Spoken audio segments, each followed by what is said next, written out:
எனக்கு ரொம்ப பிடிக்குங்க ஒரு லீடரை. நான் சொன்னேன், நீங்கள் உடனே அவனை அடையாளம் கண்டுபிடிப்பீங்க. ஆனால் நீங்கள் அடையாளம் கண்டுபிடிக்கிறது வேற, நான் சொல்கிற பேர் வேற. நெப்போலியன்.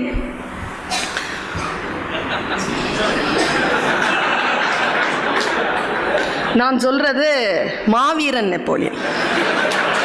Very powerful man. அதனால தான் அதுக்கு அந்த பேரை வச்சிருக்காங்க போல. எனக்கு இந்த மாதிரி கான்ஃபரன்ஸில் பெண்களை பார்த்தால் சந்தோஷம்.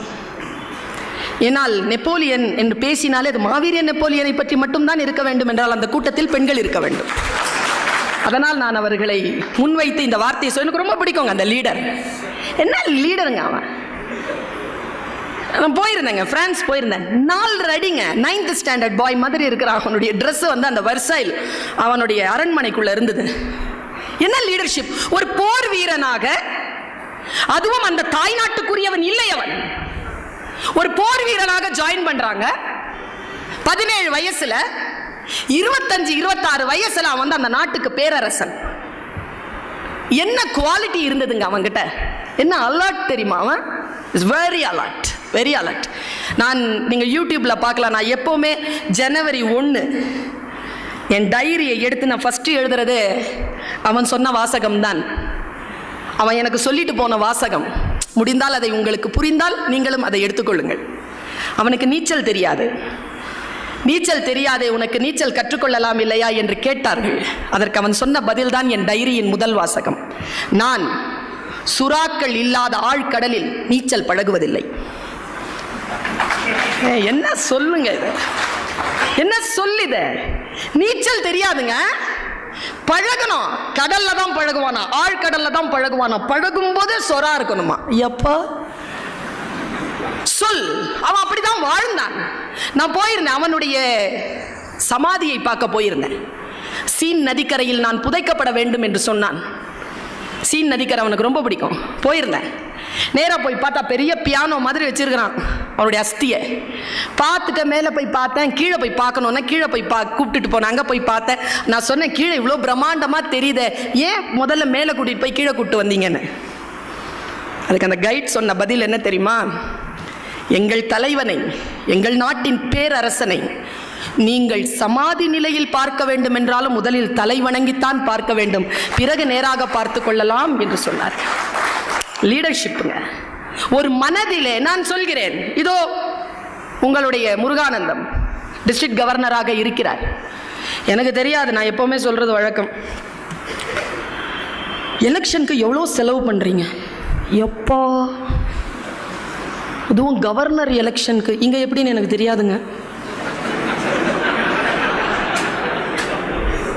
ஏங்க, தமிழ்நாட்டில் நின்று இருந்தீங்கன்னா இன்னைக்கு நடராஜன் சார் மாதிரி சுற்றுலாத்துறை கிடைச்சிருக்கும். எவ்வளோ செலவுங்க எப்பப்பா! ஆனா என்ன தெரியுமா, பொலிட்டிஷியன்ஸ்க்கு உங்களுக்கு இருக்கிற வித்தியாசம், அவர்கள் பணம் சம்பாதிப்பதற்காக செலவு செய்கிறார்கள், நீங்கள் சேவை செய்வதற்காக செலவு செய்கிறீர்கள். அவ்வளவுதான் வித்தியாசம். உங்கள் தலைமைத்துவம், உங்களுடைய டிரைவ்னஸ், அதை நீங்க நெஞ்ச உயர்த்தி சொல்லலாங்க. கிட்னி அந்த டயாலிசிஸ், அது இன்னைக்கு சோஷியல் ஒர்க்காக பண்ணுறது ரோட்டரி மட்டும்தாங்க. சோஷியல் ஒர்க்காக பண்ண முடியாதுங்க அதை டிஸ்ட்ரிக்ட், அது மட்டும்தான். அதே மாதிரி போலியோ இன்னைக்கு இல்லாமல் இருக்கணும், அது உங்களால் மட்டும்தான். ஹேட்ஸ் ஆஃப் யூ, உங்களால் மட்டும்தான் அது முடிந்திருக்கிறது. உங்களால் செய்ய முடிந்த காரியங்கள் இன்னும் நிறைய இருக்கின்றன. நீங்க ப்ராஜெக்ட் போடும் பொழுது லீடர்ஷிப் நல்லா இருந்துச்சுன்னா ப்ராஜெக்ட் இப்படி தான் வரும், காலம் உங்களை பேசும். அந்த மாதிரியான ப்ராஜெக்ட் போடுங்க. ஆனால் எல்லோருக்கும் மேடையில் வருவதற்கு ஆசையாக இருக்கிறது. என்னுடைய கிளாஸ்ல வந்து எல்லாரும் ஃபர்ஸ்ட் ரேங்க் வாங்கினா யாருங்க செகண்ட் ரேங்க் வாங்குறது? எல்லாரும் ஃபர்ஸ்ட் ரேங்க் வர முடியாது, எல்லோரும் மேடைக்கு வர முடியாது. சில பேர் வேறாக இருக்கணும், சில பேர் காய் கனியாக இருக்கலாம், சில பேர் மலர் இலை தழை கிளையாக இருக்கலாம். சிலர் வேறாகத்தான் இருக்க வேண்டும். வேர் பூமிக்கு வெளியில் வராது, வேர் உள்ளேதான் இருக்கும். உள்ளே இருந்தால்தான் அது மரம். எல்லா வேர்களும் வெளியில் வந்து விசாரிக்க தொடங்கிவிட்டால் வாழ்க்கை இல்லை. அதனால் அச்சப்படாமல் சொல்லுங்கள். சேவை என்பது எது? உலகத்தில் எவன் மிகப்பெரியவன் தெரியுமா? நான் தமிழ் படித்தவங்க. உலகத்திலேயே மிக உயர்ந்த மொழிங்க தமிழ். நான் சும்மா சொல்லலைங்க, மிக உன்னதமான மொழி தமிழ் மொழி. ஆங்கிலத்தில் பேசினால் அழகாகத்தான் இருக்கும், ஆனால் தமிழில் பேசினால் உயிர் இனிக்கும்ங்க. உயிருக்குள்ள இனிக்கும் அந்த தமிழ். யார் ரொம்ப பெரியவங்கன்னு சொல்லிட்டு அவ்வையிடத்தில் கேட்டார்கள். எல்லோரும் சொல்கிறார்கள் அவ்வை என்பவள் பாட்டின்னு. கிடையாது, சின்ன பொண்ணு. அவ சின்ன பொண்ணு. ஏன் அவளை கிழவின்னு சொன்னாங்க தெரியுமா? சின்ன வயசுல அதியமானோட அவ ஃப்ரெண்ட்ஷிப்ல இருந்தா. அப்படி சின்ன பொண்ணும் ஒரு ஆணும் ஃப்ரெண்ட்ஷிப்பா இருக்க முடியாதுன்னு சொல்லிட்டு ரொம்ப பெரிய பெரிய விஷயங்களை சொன்னான். ரொம்ப பெரிய விஷயங்களை சொல்லணும்னா நமக்கு வயசாகி போயிடணும் அப்படிங்கிறதுனால கிளவி ஆக்கிட்டாங்க அவளை. சின்ன பொண்ணு அவகிட்ட கேட்டாங்க எது பெருசு. அவ சொன்னா இந்த உலகம்தான் பெருசு. அப்ப கேள்வி கேட்டாங்க, அப்ப உலகத்தை படைச்சவன் அதை விட பெருசு இல்ல, அப்ப படைச்சவன் தான் பெரியவனா? அவ்வை சொன்னா பாருங்க, பெரிது பெரிது புவனம் பெரிது, புவனமோ நான்முகன் படைப்பு, நான்முகன் திருமால் உந்தியில் பிறந்தோன், திருமால் அலைக்கடல் துயின்றோன், அலைக்கடல் சிறுமுனி கலசத்துள் அடக்கம், சிறுமுனி கலசமோ புவியில் சிறுமண், புவியோ அரவினுக்கு ஒரு தலைபாரம், அறவோ உமையவள் சிறுவிரல் மோதிரம், உமையவள் ஈசனுள் ஒடுக்கம், ஈசன் தொண்டருள் ஒடுக்கம், தொண்டரின் பெருமையை சொல்லவும் வேண்டுமோ. தொண்டு பெருசுங்கிறாங்க. சாமி வந்து உக்காந்துக்குமா, தொண்டு எங்க இருக்குதோ அங்க சாமி வந்து உக்காந்துக்குமா. தொண்டன் தான் பெரியவன், தொண்டு செய்பவன் தான் தலைவன். நான் சொல்கிறேன், நல்ல தொண்டனாக இல்லாமல் ஒருவன் நல்ல தலைவனாக இருக்கவே முடியாது. அதிகாரத்தால் எதுவும் சாதிக்க முடியாது. பேரன்பு கொண்டவன் தலைவன் என்பவன். எனக்கு அடுத்த ரொம்ப பெரிய தலைவன்னா தலைவன், அவன் தான் தலைவன். ரொம்ப பிடித்தமான இன்னொரு தலைவன் யார் தெரியுமா? Jesus Christ. ரொம்ப பிடிக்குங்க எனக்கு அந்த மனிதரை. கடவுளினுடைய மெசேஞ்சர். எல்லாவற்றையும் கடந்து நான் அந்த தலைவனை பார்க்கிறேன். ஒரு தலைவன் வந்து நின்றால் அவன் எல்லோருடைய ஆன்மாவும் வந்து மண்டியிடணுங்க அவங்க முன்னால. ஆன்மா மண்டியிடக்கூடிய ஒரு தலைவன். என்ன குவாலிட்டி தெரியுமா? நம் எல்லோரிடத்திலும் அந்த குவாலிட்டி இருக்கணுமா? 2 சொற்களால் அதை நான் சொல்றேன். ஆசீர்வாதம் இருந்தால் புரிந்து கொள்ளுங்கள். ஆசீர்வாதம் இருந்தால் புரியும், இல்லைன்னா புரியாது. கொஞ்சம் லேட்டா புரியும், அதுக்குள்ள வாழ்க்கை வீணா போயிடும். சொல்ற சொல் புரியணும். பாருங்க, ஜீசஸ் கிரைஸ்ட் யாருன்னா பைபிளை முழுக்க வாசிச்சு பாருங்களேன். என்ன குவாலிட்டி தெரியுமா லீடர்ஷிப்க்கு? நல்லா ஞாபகம் வச்சுக்கோங்க. லீடருங்கிறவன் எல்லாரையும் பின்னால விட்டுட்டு முன்னால நடக்கிறான். அவன் மட்டும் லீடர் இல்ல. எல்லாரையும் முன்னால விட்டுட்டு சரியா போறாங்களான்னு பின்னால நீங்க பாக்குறான் பாருங்க, அவனும் தலைவன் தான். Good shepherd. Good shepherd is a good leader. Good leader. நான் தான் முன்னால வர வேண்டும் என்று நினைப்பவன் லீடர் கிடையாது. என் சுவடுகளை பின்பற்றி என்று சொல்லுபவன் இல்லை லீடர். அவர்கள் ஸ்டெப் சரியாக போகிறதா என்று பார்த்து பார்த்து அவர்களை வழிபடுத்துகின்றவன் லீடர். என்ன தெரியுமா குவாலிட்டி? ஜீசஸ் கிரைஸ்டனுடைய குவாலிட்டி என்ன தெரியுமா? நீங்க மதம், சர்ச்சு, வழிபாடு, பைபிள் எல்லாத்தையும் மறந்துருங்க. ரீசரெக்ஷன் அது எல்லாத்தையும் மறந்துருங்க. உங்க மனசுக்குள்ள ஆழமா போக வேண்டிய ஒரு குவாலிட்டி உங்ககிட்ட இருந்தா உங்ககிட்ட அது வந்துருச்சுன்னு அர்த்தம். வராது, கஷ்டம். இன்னிலேருந்து ட்ரை பண்ணுங்க, இந்த வினாடியிலேருந்து ட்ரை பண்ணுங்க. He is the leader. Why?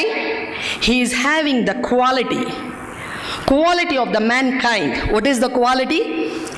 He is a man of no mood. மூடு அப்படிங்கறத ஒண்ணு கிடையாதாங்க அவருக்கு. எதுவுமே அவருடைய மூடை நீங்க கெடுக்கவும் முடியாது, மாற்றவும் முடியாதான். நம்மளை எவ்வளவு சீக்கிரமா மாற்ற முடியும் தெரியுமா? ஒருத்தன் நாயோட வாக்கிங் போயிட்டே இருந்தான். முன்னால வந்தவன் கேட்டான், என்ன நாயோட வாக்கிங்கா?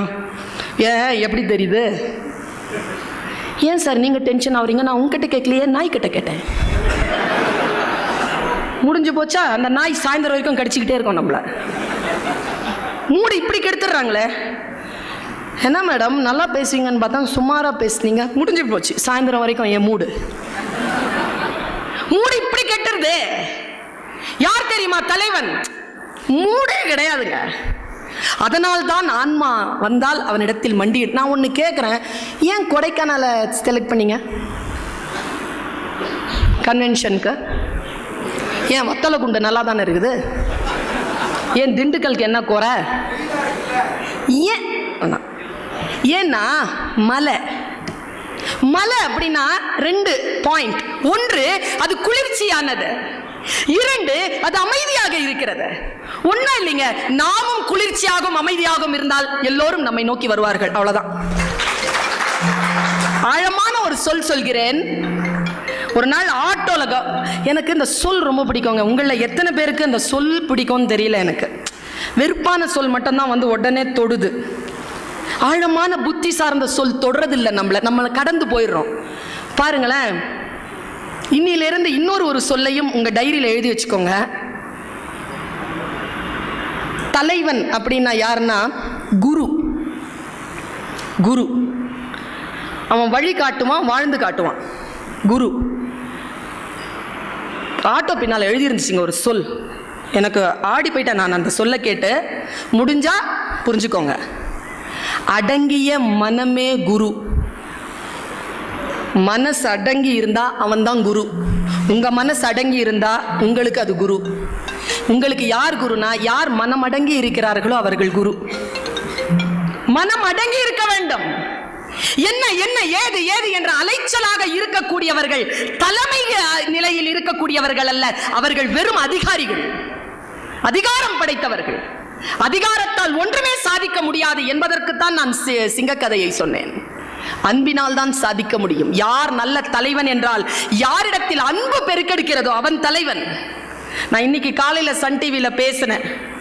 நீங்க எல்லோரும் நேற்று மிக தாமதமாக தூங்கி இருப்பீர்கள். அதனால் காலையில் அதை நீங்கள் பார்த்திருக்க வாய்ப்பில்லை. ஒரு விஷயம் சொன்னேன். அதில் எனக்கு ரொம்ப பிடிக்குங்க. பறக்கிறது பிடிக்கும், அப்படி பிரம்மாண்டமாக இருக்கிறது பிடிக்கும், விஸ்வரூபம் பிடிக்கும், எப்பவுமே பிடிக்கும். எங்கள் அப்பா சொன்னார் அந்த விஷயத்தை. நீ உன்னை நீயே எவ்வளவு விஸ்வரூபம் எடுத்து நில் என்றால் உன் விதியை படைக்கின்ற இறைவன் கூட உன்னிடத்தில் வந்து கேட்க வேண்டும், சொல்பத்தனே உன் விதியை நான் எப்படி எழுத. அப்படி நிற்கணுமா? அப்பா சொல்லி கொடுத்தார் எனக்கு. அது ஒரு உருது கவிதை இருக்கிறது, அதை நான் பல மேடைகளில் சொல்லி இருக்கிறேன். खुदी को कर बुलंद इतना हर तकदीर से पहले खुदा अपने बंदे से खुद पूछे बता तेरी रजा क्या है. இது அப்பா சொன்னது. ஒரு நுட்பமான ஒரு விஷயத்தை சொல்கிறேன். ஒரு தலைவனை எப்படி அடையாளம் காண்பது என்று சொல்கிறேன். யார் தலைவன்? வாய்ப்பு கிடைப்பதனால் அதிகார நாற்காலியில் உட்கார்ந்து இருக்கின்றவர்கள் அதிகாரிகள். யார் தலைவன் தெரியுமா? விஸ்வரூபம் எடுக்கின்றவன் தலைவன். கோயம்புத்தூர் எழுத்துலக சிம்மம் ஜெயகாந்தன் ஒரு முறை பேச வர்றார். நான் அந்த மீட்டிங்கில் இல்லை, யூடியூப்ல தான் கேட்டேன். நீங்களும் யூடியூப்ல கோயம்புத்தூர் பாரதி விழா ஜெயகாந்தன் போட்டால் இந்த பேச்சு வரும். கொஞ்சம் கேளுங்க அந்த பேச்சை. என்ன பேச்சுங்க! மனசு அறுத்து அறுத்து உள்ள போய்கிட்டே இருக்குங்க. புத்தியின் தளத்தில் ஏறிக்கொண்டே இருக்கிறது பேச்சு. ஒரு நோட்ஸ் எல்லாம் பேசுறான் மனுஷன். அந்த மனிதரை அறிமுகம் செய்த பொழுது அந்த எம்சி ஒரு வார்த்தை சொன்னாருங்க. நான் உங்களுக்கு மறுபடியும் பிரார்த்தித்து, இறைவனை பிரார்த்தித்து இந்த சொல்லை சொல்கிறேன். உங்கள் மனசுக்குள்ள அது போயிடணும். இந்த பிரார்த்தனையோடு சொல்றேன். எம்சி சொன்னார், இப்பொழுது ஜெயகாந்தன் மேடையில் பேச வருவார், பாரதியை பற்றி பேசுவார், தன் விஸ்வரூபத்தை காட்டுவார் அப்படின்னார் எம்சி. மேலே ஏறிச்சிங்க, நின்னாரு. நண்பர் சொன்னார், ஆழமாக கவனிங்க, புரிந்தவர்கள் அலர்ட் ஆயிருவீங்க. நண்பர் சொன்னார், நான் பாரதியை பற்றி பேசுவேன், விஸ்வரூபம் காட்டுவேன் என்று. விஸ்வரூபம் என்பது நான் காட்டுவதல்ல, நீங்கள் காண்பது என்று சொன்னார். விஸ்வரூபத்தை காட்ட முடியாதுங்க. நீங்க 1000 வந்து இங்க சத்தம் போடுங்க, 1000 பவர் பாயிண்ட் பிரசன்டேஷன் கொடுங்க, ஏற்கனவே அது இருக்குது, அதுதானே கொண்டு வந்து போடுறீங்க. புதுசா என்ன சொல்ற? உனக்குள் ஒரு விஸ்வரூபம் இருக்கிறது, அது என் பார்வைக்கு மட்டும் தெரிகிறதா? I will be your follower. ஏங்க கீதை சொன்னான் கிருஷ்ணன். கிருஷ்ணன் தானே விஸ்வரூபம் எடுத்து சொன்னான். நம்ம படத்துல பார்க்கல, கர்ணன் படத்துல. இந்திய தொலைக்காட்சிகளிலேயே முதல் முறையாக வந்துச்சு. இப்போ பார்க்கல நாம. அப்படி எடுத்து விஸ்வரூபத்தை காட்டினானே. உங்களுக்கு ஒன்று தெரியுமா? அப்படி விஸ்வரூபம் எடுத்து ஒருவேளை கிருஷ்ணன் கீதை சொல்லி இருந்தால் குருக்ஷேத்திரம் நடந்திருக்காது. எல்லாரும் கேட்டிருப்பாங்கல்ல. அவன் சொன்னது அர்ஜுனனுக்கு மட்டும்தான். அந்த வார்த்தைகள் சொல்ல சொல்ல சொல்ல 5 அடி 5.5 அடி உயரம் உள்ள கிருஷ்ணன் அவனுக்கு 50,000 அடி போல் தெரிந்தான். அது தெரிந்தது ஸ்தூலம் அல்ல, அவன் சொன்ன வார்த்தையின் சத்தியத்தால் அவன் விஸ்வரூபம் எடுத்தான். விஸ்வரூபம் என்பது வார்த்தையின் சத்தியத்தால் வருவது, செயல்பாடுகளின் சத்தியத்தால் வருவது. அது அதிகாரத்தாலும் ஆடம்பரத்தாலும் நான் இவ்வளவு செய்கிறேன் பார் என்று அடுத்தவர்களுக்கு காட்டுவதாலும் வருவதல்ல. அப்படி காட்டாமல் அடங்கி இருக்கும் மனதோடு நம்மை வழிபடுத்தக்கூடிய குரு யார் என்று பாருங்கள். அந்த தலைமை உங்களுக்கு கிடைத்தால் நீங்கள் பாக்கியவான்கள். எனக்கு கொடுக்கப்பட்ட நேரம் நெருங்கி கொண்டிருக்கிறது. இன்னும் ஒரு 5 நிமிடம் உண்டு. 5 நிமிடத்தில் நான் என் கடமையை முடிக்கிறேன். என்ன காரணம்னா, நான் ஆல் இண்டியா ரேடியோவில் வேலை செஞ்சவர் 11 வருஷம். ஆல் இண்டியா ரேடியோ சென்னை வானொலி நிலையம் அப்படின்னு ஆரம்பித்தோம்னா, இத்துடன் இந்த ஒளிபரப்பு முடிவடைகிறது, வணக்கம் அப்படின்னு முடிக்கணும். கரெக்டாக முடிக்கணும். 1 செகண்ட் கூட தாண்டக்கூடாது. 1 செகண்ட் கூட தாண்டாது. ஆளை கடத்துறவனை கூட மன்னிச்சிடலாம், நேரத்தை கடத்துறவனை மன்னிக்க முடியும். இது ரொம்ப சந்தோஷம் எனக்கு. நேரத்தை நல்லா மெயின்டைன் பண்ணிகிட்டே வரீங்க. காலம் பொன் போன்றதல்ல. பொன்னை இழந்தால் சம்பாதித்துக் கொள்ளலாம். காலம் உயிர் போன்றது, இழந்தால் சம்பாதிக்க முடியாது. வேதத்தில் இறைவன் சொல்லுகிறான், நான் காலமாக இருக்கிறேன், என்னை யாரும் குறை சொல்லாதீர்கள். ஆக காலத்தின் அருமை தெரிந்து நான் ஒரு விஷயத்தை சொல்கிறேன். மலை மேலே ஏறி வந்துட்டு இருந்தேன், நீங்களும் பார்த்திருப்பீர்கள். எத்தனை பேர் குரங்குக்கு பொறி போட்டீங்க? எத்தனை பேர் உங்கள் கையில் இருக்கிற பழத்தை குரங்கு கொடுத்தீங்க? நிறைய பேர் கொடுத்துருப்பீங்க. ஏன்னா அன்பு.